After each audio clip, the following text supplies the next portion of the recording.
কিন্তু আপনাকে যখন আমি আপনার টোটাল আপনার ফ্যামিলি হিস্ট্রি, অনেকে খুব রেগে যায়, আমি দেখাতে এসেছি আমার ঠাকুমার কী রোগ ছিল, কিন্তু আপনি তো আর গাছে থেকে পড়েননি, আপনি একটা গাছে থেকেই পড়েছেন, সেটা হচ্ছে ফ্যামিলি ট্রি। তো ফ্যামিলি ট্রিটা কী ছিল এটা না জানলে আপনাকে অ্যাসেস করা যাবে না পুরো, ঠিক কারেক্ট? তো আমরা যখন ফ্যামিলি হিস্ট্রি নিই এবং ফ্যামিলি হিস্ট্রি নিয়ে তার নিজের হিস্ট্রি, তার লাইফস্টাইল, ফুড হ্যাবিট, এত কিছু যখন আমরা কম্বাইন করে মেডিসিন প্রেসক্রাইব করি, তখন তার ডিজিজটা যাই হোক, মেডিসিনটা যদি ম্যাচ করে যায়, সে সেখান থেকে রিকভারি পেয়ে যাবে। যেমন একটা কমন ফ্যামিলি হিস্ট্রি বলি, যদি ফ্যামিলি হিস্ট্রিতে আমরা দেখেছি যে টিবি পেশেন্ট কেউ ছিল কখনো, তাদের নেক্সট জেনারেশনগুলোতে আমরা প্রায়ই দেখি অনেক মানুষ কি ন্যারো চেস্টেড হতে, এবং ঠান্ডার ধার তাদের থাকেই, অল্পেতেই ঠান্ডা লেগে দেওয়ার প্রবণতা। আমার তার টিবি হয়নি, কিন্তু তার ফ্যামিলি হিস্ট্রিতে দেখা যাচ্ছে টিবি ছিল।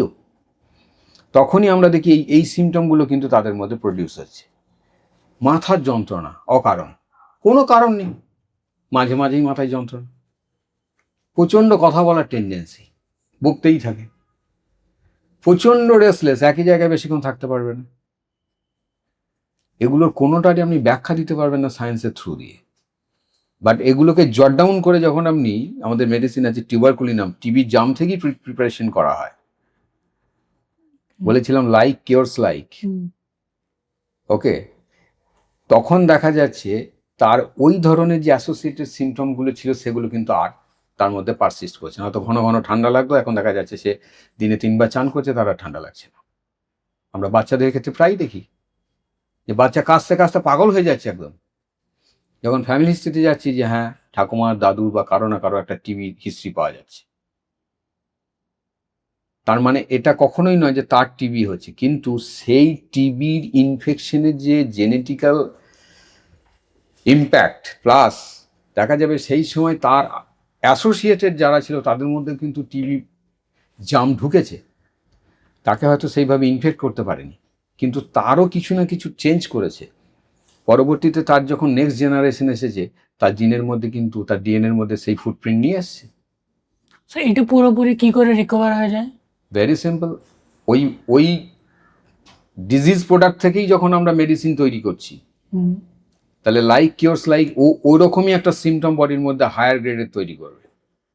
ওই জন্য অনেকে বলে না যে হোমিওপ্যাথি মেডিসিন খেলে বেড়ে যায়, কারেক্ট, বেড়ে যাওয়াটাও সায়েন্স, সিমিলার আরেকজনকে বানাচ্ছে, সিমিলার ওর মতোই, কিন্তু ওর থেকে পাওয়ারফুল একজনকে প্রডিউস করা হলো, যে আর্টিফিশিয়াল, সে একে ওয়াশ আউট করলো বডি থেকে, কিছুদিন পর সে নিজেও ভ্যানিশ হয়ে গেল, তার যেহেতু থাকার আর বেশি দিন ওখানে ক্ষমতা নেই, তার সোর্স নেই।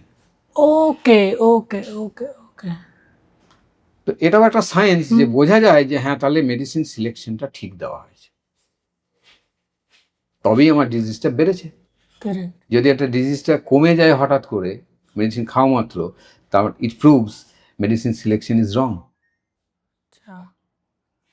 তাহলে প্রায় বেশিরভাগ ক্ষেত্রেই দেখা যাচ্ছে যে হোমিওর যে মোডাস অপারেন্ডি, সেটা কিন্তু আদার্স মেথড অফ ট্রিটমেন্টের থেকে অনেকটাই উল্টো। এইটা অনেক সময় মানুষের পছন্দ হয় না, আমি গেলাম কমানোর জন্য, আমাকে বাড়িয়ে দিল। কিন্তু যদি র্যাশনালি ভাবি যে আমি একবারই কষ্টটা ভোগ করলাম, রেস্ট অফ দ্য লাইফ আমি কিন্তু পিসফুল থাকবো, তাহলে আমার এই কষ্টটার কষ্ট মনে হয়।